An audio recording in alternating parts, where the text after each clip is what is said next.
Hey everyone, it's Kutti the robot. I see you've already met my brilliant co-worker, Sony Stark. Now, I've heard many of you are struggling to find the right AI tools for your work. Well, I won't be like those people who vaguely recommend apps without explaining how to use them.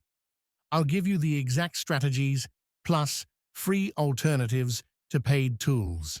Today, let's dive into my favorite topic, AI tools for studying. Now, if I were an engineer or a last-minute crammer like some of you, I'd probably study just a night or two before exams.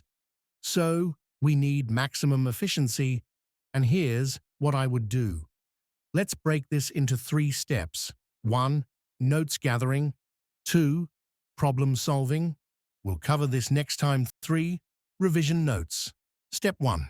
Notes gathering. First, always start with your textbooks. But instead of drowning in pages, use AI to summarize them. Here's the trick.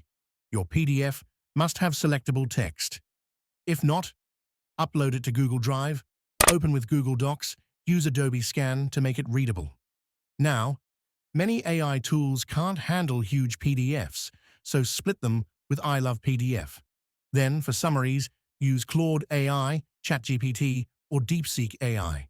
Or try specialized tools like otter.ai, glasp, or mindgrasp AI. But here's the key. Your prompt matters. Don't just say summarize this, use this ruthless prompt instead. Step 2.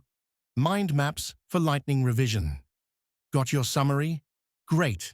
Now, visualize it with Obsidian AI. This tool links concepts and even generates quiz questions. Just upload your summary and voila, you've got a fast, interactive study guide. Remember, the best resources are still your class notes and textbooks.